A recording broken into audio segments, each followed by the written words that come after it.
Well, this is Turkish Airline. I believe we are heading to Nairobi. Yep, there we are. Dennis is sitting. No, that's on the way back, I believe. Yeah. So, Dennis is looking kind of excited there. Pastor Sankey looks like he's zoning out a little bit. That's when we're exiting the plane, it looks like. The food was very good on the plane. They accommodated vegetarianism and vegan. This is in Nairobi. Some of you, I don't know if any of you guys remember Pauline from the Sun Village Church. She is from Africa. She met us in Nairobi, and we had a nice time together. She's planning on coming back in a few months. Her father just passed away, so she's tying up loose ends there. You want to share what that is? I forgot. Is that chapati? That's chapati. That is a very delicious kind of like flat bread or tortilla, you could say. And one of the sisters, Mama Andy, was showing me how to make that. That was a big hit. That's Mama Andy's home. The Lord blessed us to stay at a very nice place in Nairobi. She opened up her home to us. Basically, we all had our own bedrooms, with the exception of 2 people that had to stay in the same room, but it was no problem. This is our driver. It's somebody, I don't know. Danielle.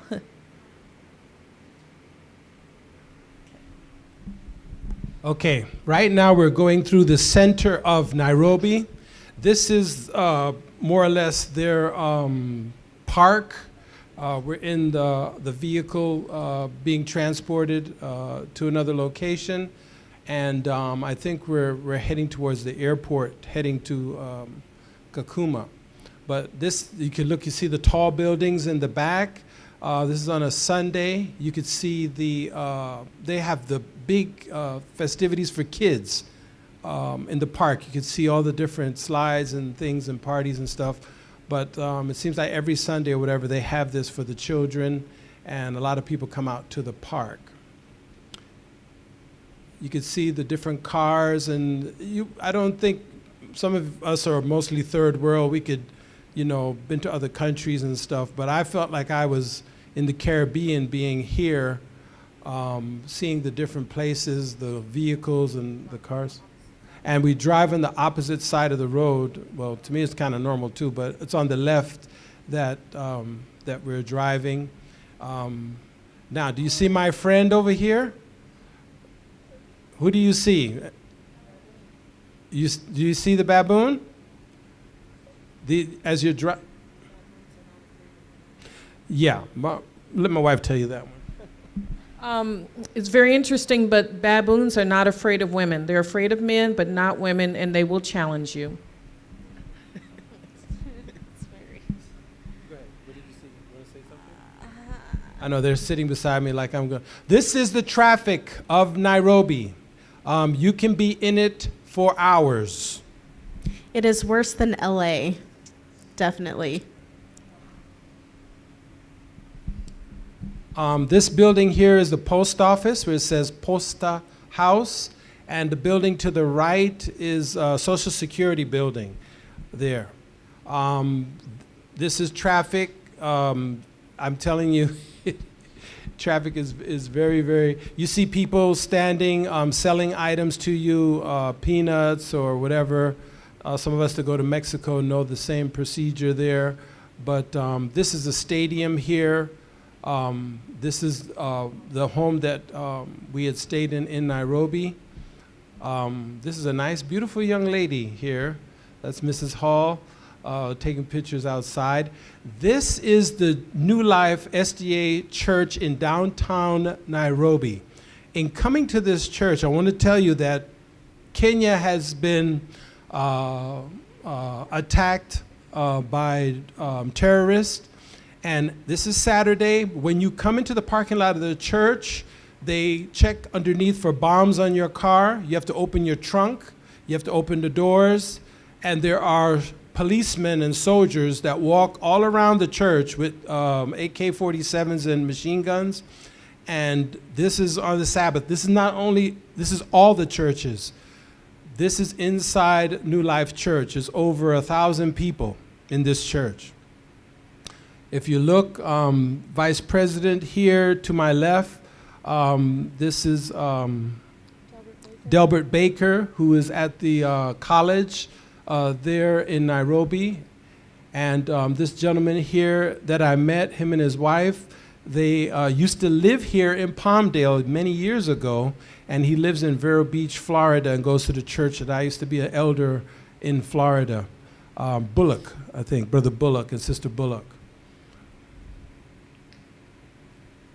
Okay, someone else. That's at Jet View. That's the other church we went to while Sister and Brother Hall and the Halls was at New Life, who was at Jet View, which was an inner city church. The people were full of life. I think this was one of the song leaders.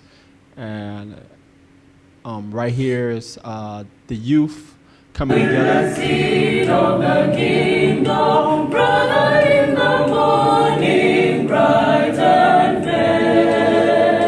Are you sowing the seed of the kingdom, brother in the heat of the noonday's glare?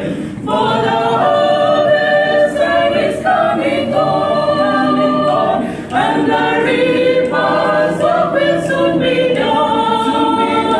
Will your ships be many? Will you gather any for the gathering of the harvest home?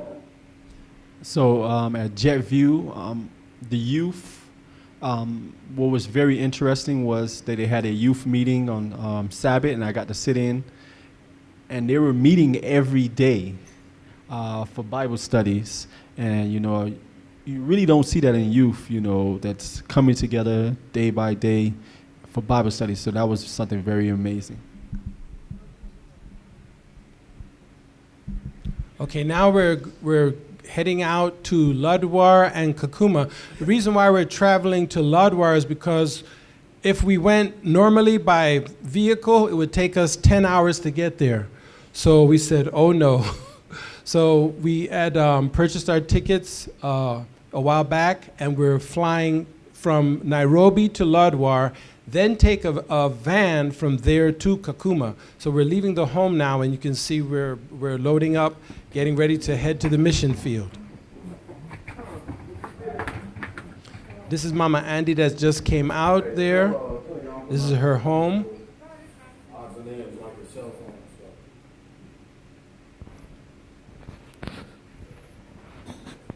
So much beautiful, and you would sometimes, there are monkeys that would be around in the neighborhood, you know, up in the houses or whatever, and they have to have dogs in all these homes around. They have to have dogs in their yards, and the dogs you hear them barking at night, and they're barking at the monkeys that would come down and either pick bananas off of trees or any fruit or avocados from the trees. They would come down and attack looking for food.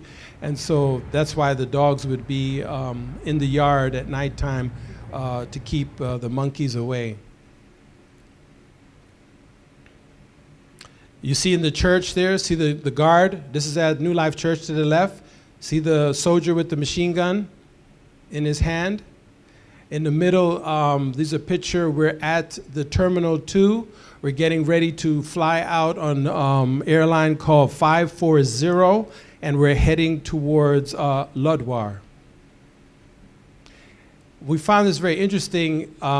At the airport, it has a prayer area, and the Muslims, whatever, would come to pray. And the thing there, you'd have to take off your shoes and go into that area and kneel, whatever. You cannot walk on that carpet or anything with your shoes on. You have to take your shoes off.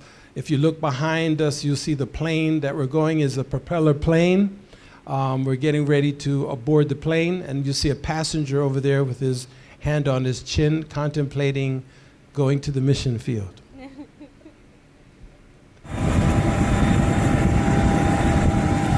Notice that one of the propellers is not moving, and if you can see, we have to load up on that side. I was looking, I said, how come that one's not moving? And I said, oh, because of the passengers coming on. Once we're on the plane, then they would shut the door, and then both propellers would be turned on. So you can see we're walking from Terminal 2 and heading onto the plane. This area here, we landed. It wasn't a direct flight, and we went to a place called Eldoret, I'm sorry. Beautiful area, a lot of farms and things there at the, oh, there's another charming person there, ladies. As you can see, everyone's waiting to board the plane again because they had to refuel it. Now, do you notice a difference here when you look out the window? What do you see? Desert. We are now heading to the region of northern Kenya. And desert, very familiar. Here we landed in Lodwar. We've just come out. We're looking for our contacts, and they're looking for us. And we're standing around, and you could see behind Deborah is a taxi. You see that bike right there? Those are taxis. Boda Boda is what they're called. To the left, this is pictures around, but this is our contact, the regional director for the area. He come to pick us up. And what had happened was they saw our luggage and saw us, and they had one vehicle, and there's no way that vehicle was going to take us, so they had to get another vehicle that was able to carry all of our luggage and us to our location, to Kakuma. That's a club over there that was making a lot of noise. Right at the airport. And you can see the sun is starting to set, and our travel will be done at nighttime. Now, services in Kakuma. Danielle, you want to say something? So this is going into Kakuma refugee camp. The climate was extreme. I've never experienced, it's a dry heat. It's not humid like you would think. It's very dry. It's kind of like here, but imagine it much more intense. This is the church in Kakuma, and it's amazing. When we first I saw the podium. It was way taller than that one, because they're so tall. I felt so small compared to them, but the people are just, they're beautiful people. They're always smiling. They're so happy. Pastor Sankey is 6'5", and that young boy that's in his 20s was like 7 feet 1 or 2. But the Sudanese people are very tall, even the women. The young guy's mother was taller than him, like 7'5". So these are the children that we taught.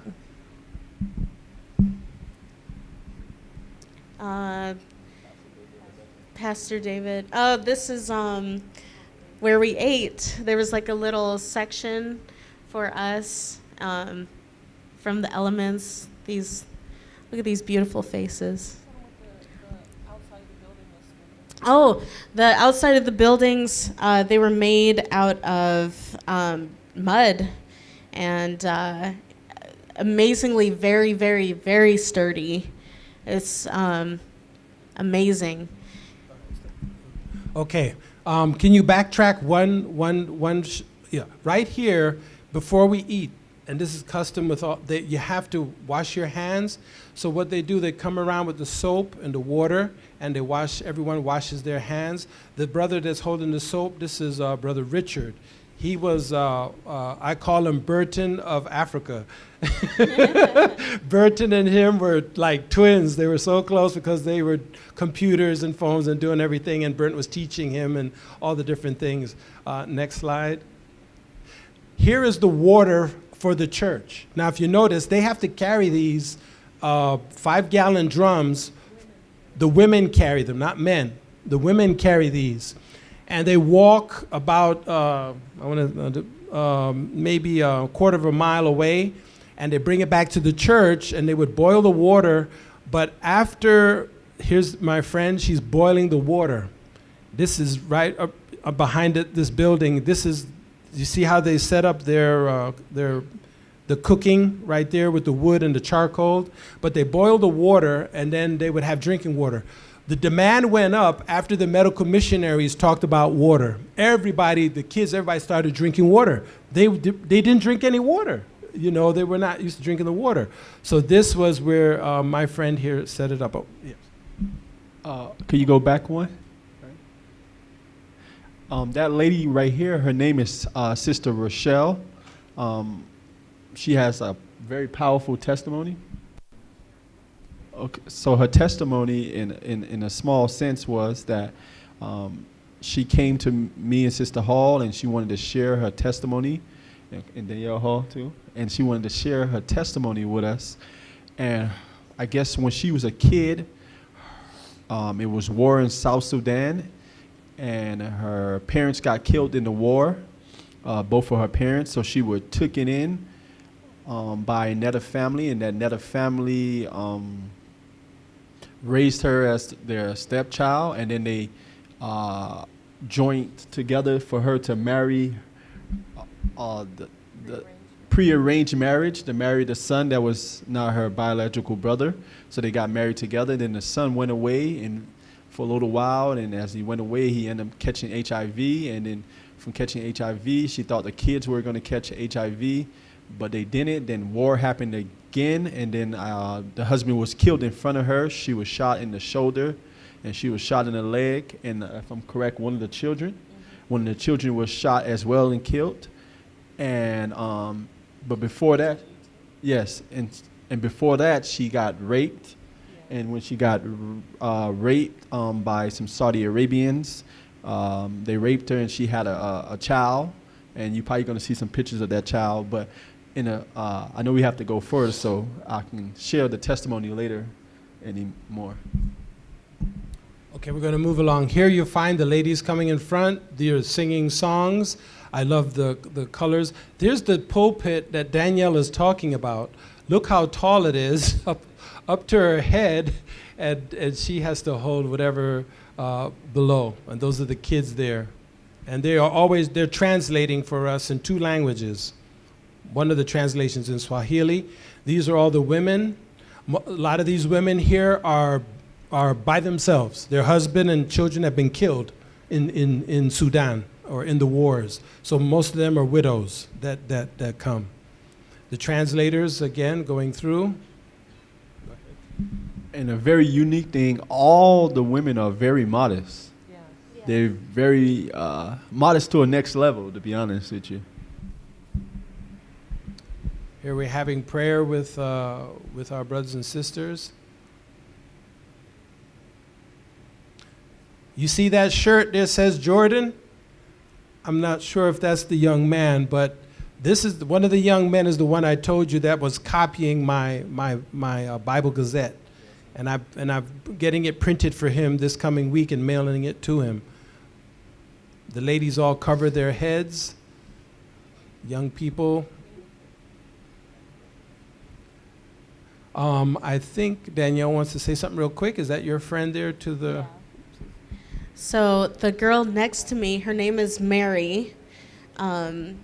She, at the end of the program, the day that we were leaving, she comes up to me and she begins to cry and she says, "Never forget about me." And then I cried, and we were just like, "No, we'll never forget each other." And it was just so beautiful, and I'm crying now, but it was just really beautiful to me. It's like I could never forget this experience, and I will be back. It was just a beautiful experience. Deborah is sharing pictures of America with the kids. This is a Jock, 7'1". That guy there, that's Elder Hall. As you can see, everyone is under the trees to get shade. Some of those kids there, they're the only family. Some of them are 3 kids. That's it. That's the family, the oldest brother, the sister, and the little one. No parents. A lot of them are orphans. Here we got some of our boxes. We're getting stuff ready to give out to some of the kids. Wanted to say the temperature inside the church was a lot higher than outside. So we're in there, we're sweating, we're working. It was very intense. The pews there are made from mud. Everything is made from mud in that church, and it's amazing that, they could construct something like that, but that's the church itself. And more of the children. He had a water bottle. Sometimes the kids would come up to us, "Can I have your water bottle?" And they'll swipe it from you. But they would get water from the ditch or the mud holes and drink the water, and it was just interesting to see. I think one day was very interesting with the water bottles. We kind of said that you can have the water bottles, but we started a riot because we didn't know that it was like a big thing to have a water bottle. That's like gold to have a water bottle, because now you can scoop all the water. And those are the Bibles that we passed out. And Danielle, me, and Sister Hall, we were able to pack the socks and the boxers and Bible books in little plastic bags. And they had 10 churches came? Yeah. 10 churches came for the elders, the men and the women, to give out the most needy. And right here, we gave out 450 Bibles. About 400 Bibles. And every person that received a Bible wanted it autographed by every individual. So they were just piling up, coming for autographs. Here we have Mr. Prophecy himself, Burton Arsenault. And let me tell you, the people sat there with pen and pencil and was copying everything they saw on the screen, every text, every word, and then after the service, they would come up and confer with Burton to make sure they got everything right. They would not, prophecy time, let me tell you, it was, they were on it. And these are young people. I'm talking about little ones, 10, 11, the big ones, 13, 20, and the adults. They were just copying everything they could on prophecy. Here, this is the Ethiopian group that has come to sing a song for us. All the different little church groups, they would have, they would sing a song representing their group and where they came from. Here it is. They're coming up to have the Bibles, to have us sign in the Bibles, to put our names in there to remember us for bringing the Bibles to them. Some of the people up there are some of the elders of the different groups and the young people. Here they're singing, another young group that is singing. This is inside on Sabbath day. It's so hot, but this is the children's last program. You can see it's packed out, that building. You see Pathfinders in the back. Listen to the song.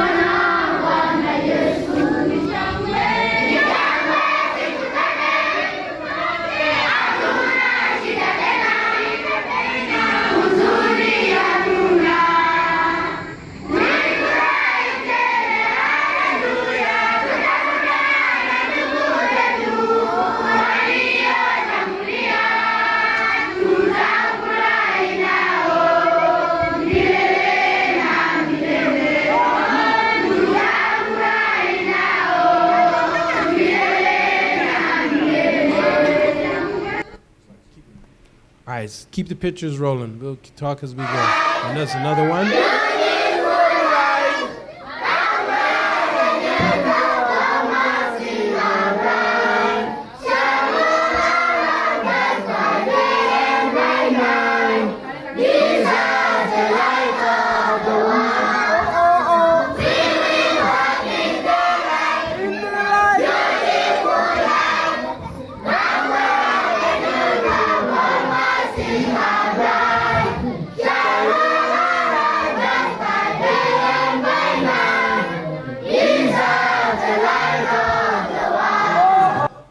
Isn't that beautiful? Amen. As we're moving along, Deborah and them are giving instruction. And it's so fantastic that we can't even imagine what it will be like.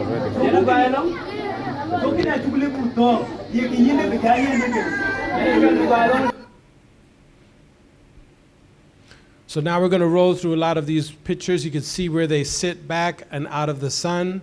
You have the different groups that are coming forward, singing.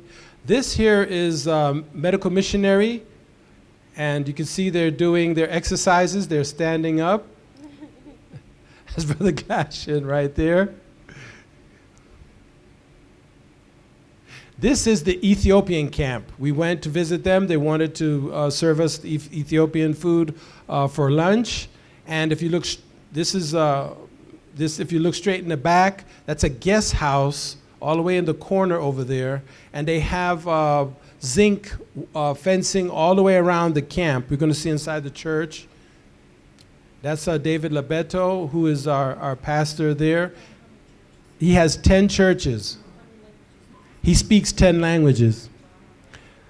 Right underneath, this is inside the Ethiopian church. We're working on getting flooring for this church, as Brother Glashin is. There's a baptismal underneath that, under the ground, that they take that off and there. Here are some of the members of the Ethiopian church. This is the food that they have set up for us. We're back again at, there's some of the members here. Everyone, all the different members came from all over the different camps. There are 4 or 5 zone camps, and they go according to the people's, where they come from, Sudan, Ethiopia, Somalia, and up here they're standing, listening. That is me giving Sabbath school.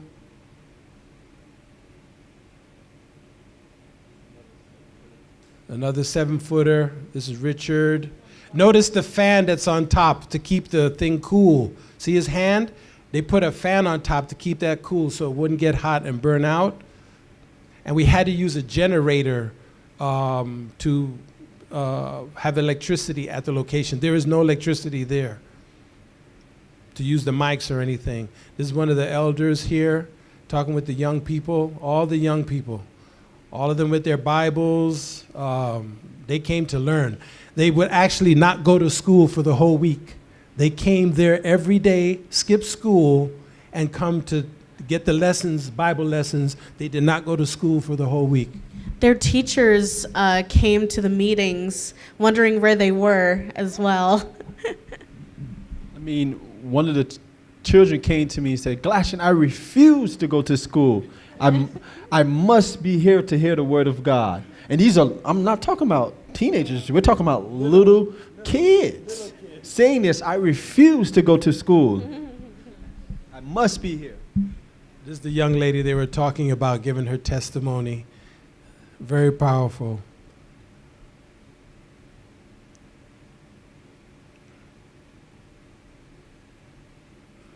This is the altar call that Sister Hall is giving, watching the youth program. It wasn't us men that did the altar call. It was the women with the children's program that did the altar call for them to come and give their souls to Jesus. About 100 people came up, and out of that 100, about 25 never been to church before. They were not baptized Adventists or anything. They were the ones that was the baptismal class that we left there in Kakuma.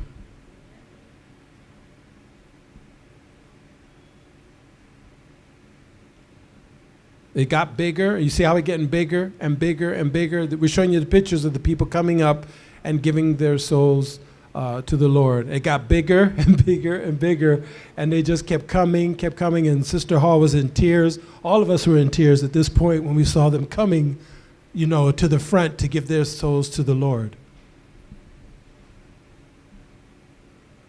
This is another program or another session that we are doing.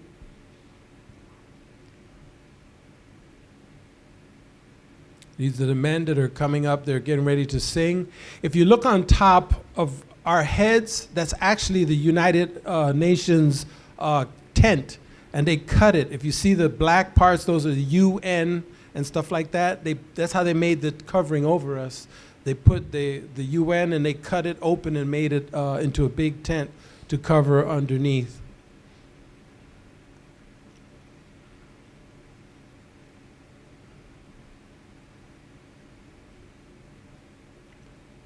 There's a picture of us that they took. This is the picture of all the people.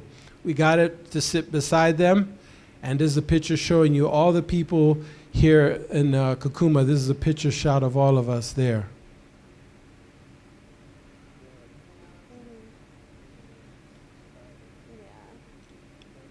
Sad goodbyes. Yeah. But we'll be back. This is the actual church in Kakuma on a Thursday afternoon.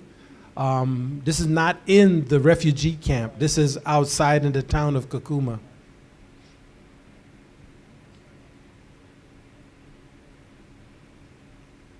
This is our dear brother from Ethiopia.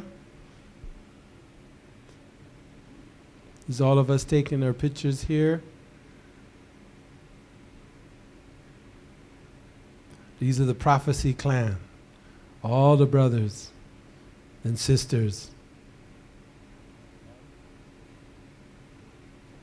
It's taking pictures. This is our cook that cooked for us. She actually cooks for the United Nations, and she's from Uganda. That's Lillian.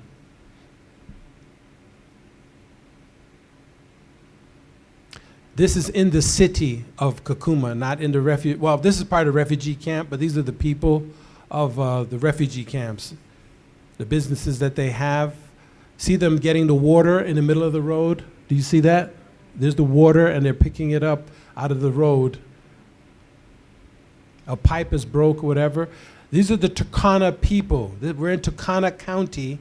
If you notice, you've seen pictures. Look at their neck. You see what they have on their neck? The stretching of the neck. This is the Turkana people, the tribe of the Turkana. Let's see how they carry their babies. This is where we stayed. This is the street where we stayed, where our hotel is in the city, right here, outside the door of the hotel. These are my friends, as they're walking through every morning.